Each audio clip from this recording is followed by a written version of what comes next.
I fell for someone at 75. Dorothy Webb met him at the Senior Center Ping Pong Club. She had not played ping pong before in her life. Her friend Ruth had dragged her along one Wednesday afternoon, and she had simply kept coming back. It was not really the ping pong. She liked being around people her own age, the laughing and the easy conversation. His name was Robert Hale. He was 78, 3 years older than Dorothy. Robert was good at ping pong. His posture was straight and clean. He smiled quietly when he made a good shot. He did not talk much.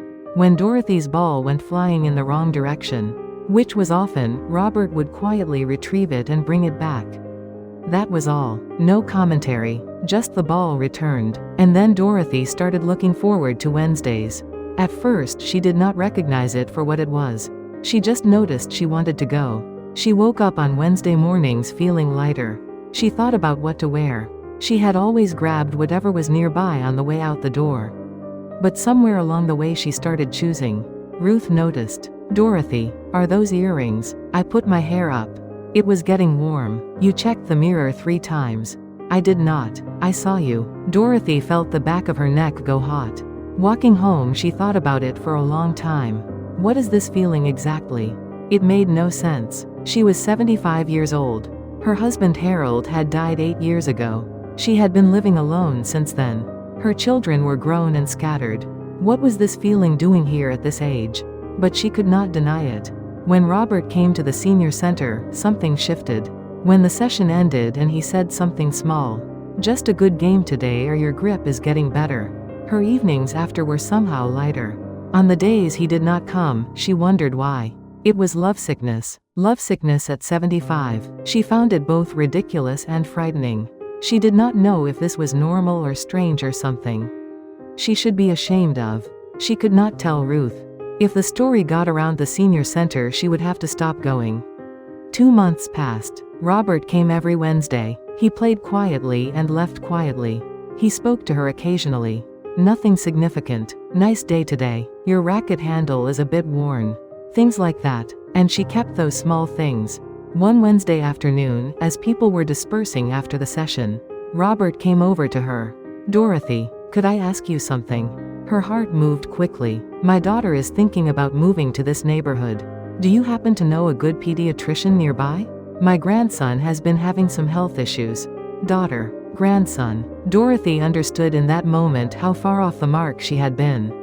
"Oh, yes. There's a practice on Oak Street that people speak well of. Thank you." He left. Dorothy stood there for a moment. He had a daughter, a grandchild with health issues.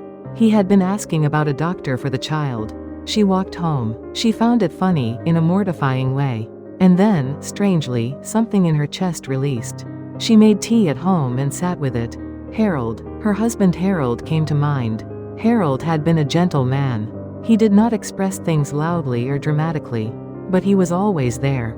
When she was sick he made soup. When she was upset he said he was sorry and meant it. That was who he was. Since Harold left, 8 years ago, Dorothy had been lonely. And that loneliness had apparently attached itself to Robert. Not because Robert was special, but because he quietly picked up her ball when it went the wrong way. That small kindness had felt large to a woman who had been living without small kindnesses. Because it was the kind of thing Harold would have done. That realization brought tears. She had not fallen for Robert. She had been missing Harold. 8 years of missing him with no place for the feeling to go. And it had landed somewhere sideways. That was the lovesickness. Not for a new person. For the person she had already loved and lost. That night she took out Harold's photograph. "Harold, I did something silly. My heart went toward someone else for a while. Because I was missing you." Harold was smiling in the photograph. "Don't laugh. It's embarrassing." Dorothy laughed too. Then she looked at the photograph for a long time. The following Wednesday she went back to the senior center. Robert came. Nothing had changed. He played quietly. He retrieved her ball when it went sideways. This time her heart did not race. She was just grateful. Walking back with Ruth afterward, Dorothy said, "Ruth. I have a confession." "What?" "For the past couple of months I had feelings for Robert." Ruth stopped walking. Seriously. But I don't think so anymore." "What changed?" Dorothy thought about it. I think I was missing Harold. And it went to the wrong address. Ruth looked at her for a moment. That makes sense. Does it? Of course it does. Ruth took her arm. And that's okay, Dorothy. You thought of Harold. That's a good thing. They walked. Spring evening. Warm air. Dorothy thought as she walked. The lovesickness had not disappeared. But it had found its right address. Not Robert. Harold. That felt correct. The loneliness was not gone. But the loneliness had a name now. The name was Harold. At home that evening, Dorothy put a tangerine in front of Harold's photograph. Harold had always liked tangerines. Harold, I've been playing ping pong. I'm terrible at it, but I enjoy it. You would have laughed watching me. The room was quiet. The quiet did not feel lonely. He seemed to be there. Lovesickness was perhaps another word for longing. And longing was what love left behind. Dorothy peeled a tangerine and ate one piece. And placed one piece in front of the photograph. Sweet. Spring was fading into evening.